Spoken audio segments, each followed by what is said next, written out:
everyone, thanks for coming back to the second part of the video. So as you can see, I've taken quite a lot of pictures. I think I've taken more than 15 overall, but a bare minimum of 15 pictures would do, okay? So just reviewing them quickly, you can even click into it just to see how they turned out overall. I'm quite pleased. In particular, I quite like how my mushroom came out when I was playing with the exposure level on my iPhone. So yeah, it all seems to be pretty good. Now I'm going to come out of my photo gallery album and I'm just going to open my Snapseed app. Now, as some of you guys already know, Snapseed is a really good app where it's free to download and it's easy to edit. It's very similar to Photoshop in general, but a little bit more straightforward. And I'm just going to show you how to achieve that look. So remember, always have your artist work in front of you so you know the kind of style of work you're trying to achieve, okay? So like I said, you need to have a nice backdrop where there's lots of shadows, it's dark, it's black and white. So that's what we're going to do today, okay? Right, I'm going to choose a photo where I want to edit first. So I'm thinking to use the ginger one here, okay? I quite like the ginger here. Something about it is just reminds me of the artist style where it's just so organic, the shape, it's unusual. Okay, so here you've got a range of filters, but we are not using any of them today. So you're going to go onto Tools. And on Tools, you've got a range of different ways to edit your photograph. So the main ones you're going to be using is Lens Blur, Vignette, which is the last two on the second bottom row, the black and white, which is on the last third row, and the other ones tuning your image, details, and maybe cropping if you need to crop your photograph. So those are the 4 things that you need to use in this process, okay? So first things first, I'm going to go to Lens Blur. Now what Lens Blur does, it creates a really interesting, really good depth of field. So you can make it quite a shape that's oval or circular and so forth, depending on what you're trying to achieve. Now I think my focal point is around this point. And when you move up by scrolling your thumb to the side all the way to the top, you can see the changes it's made. It's created a stronger depth of field by blurring it out. Now I don't want it to be too blurred out. I still want to keep some of those details. So I'm just going to keep it at 50 like so. So use your own initiative, guys, to think about how much of a blur do you need in your overall photo. So I'm just going to make this a little bit more circular shape by moving my 2 fingers, thumbs to the side and so forth. It's like when you're enlarging a picture, you move it outwards or inwards if you want to make it smaller. So that's what I generally do. And I'm just moving a transition so it's a little bit more natural. And the vignette strength, that's the one that you have to go all the way to 100%. Reason why I like to use Lens Blur is just when I use the vignette strength, it becomes a little bit more natural, whereas if I go straight onto a vignette tool to make it dark straight away, it doesn't look as natural as I want it to. But it's entirely up to you depending on the fruit or veg you got in front of you and the kind of look you're trying to achieve, okay? So I'm quite happy with this look, so I'm just going to click on a tick button and I'm going to click on the Tools button. Okay, and once I click on the Tools button, you will see the Vignette tool. Now the Vignette tool is on the second last row and I'm going to click onto that, and the outer brightness is essentially the circle size of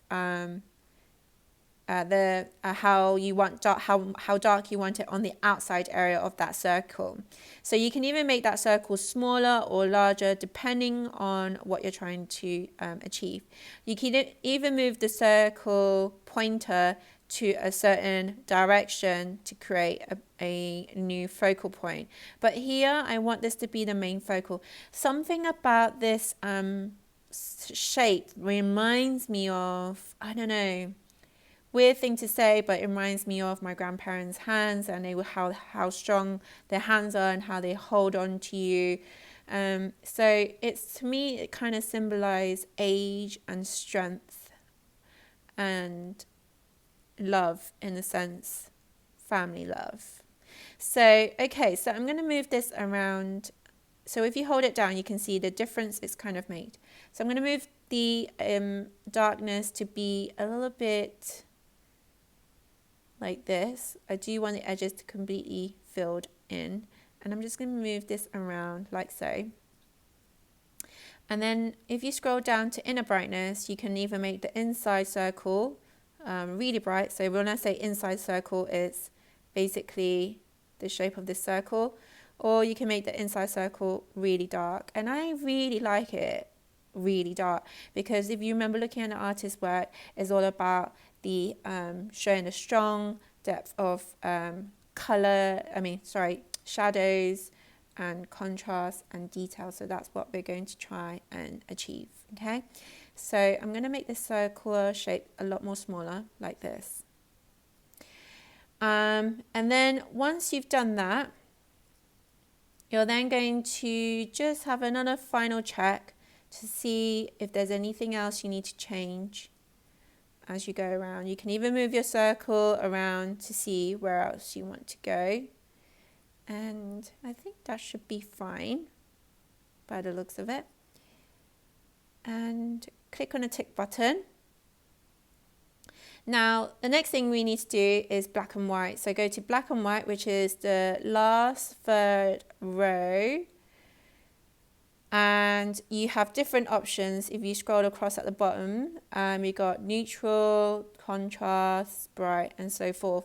And you want to choose one that kind of resembles the artist style of work. So what I tend to do is go back and have a look.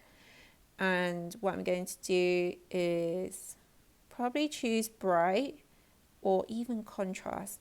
So when you're doing this, you're not sure which one out of the two. I then go on to the editing options, which you see on the bottom row, on the middle button where it's got lots of lines. These are your adjustment tools. So I'm going to adjust it slightly to show stronger contrast like this. So you can see the contrast is a lot more stronger than what it used to be. And the grain is to bring out some of the details that you might find. And I really want to bring out those rough edged details. And I think I'm happy with that. Okay, then you click on the tick button.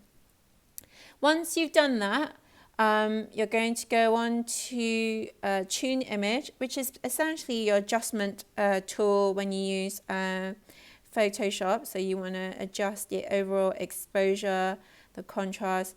To me, I want to have a look at the highlights. So highlights is to bring out the light tones already and how bright you want that to be. So I do want the lighter tones to be even brighter. So it looks like the artist's style of work. Kind of want to bring in more shadows, but still have some details. And you can even change the warmth, but I don't really need this because I just simply want this to be on 0. So try to experiment and see what you get sometimes when you play with these adjustment tools, and see where you can get from that.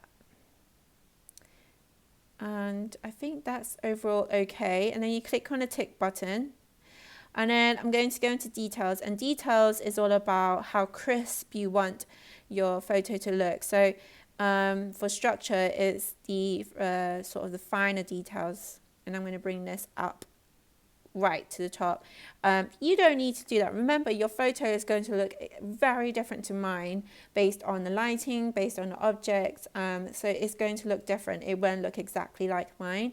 But try to keep the style as close as possible to the artist's style of work. Okay, and that's what we're going to try and achieve. Okay. And sharpening it. So I'm just going to bring the structure down just a little bit more, like so.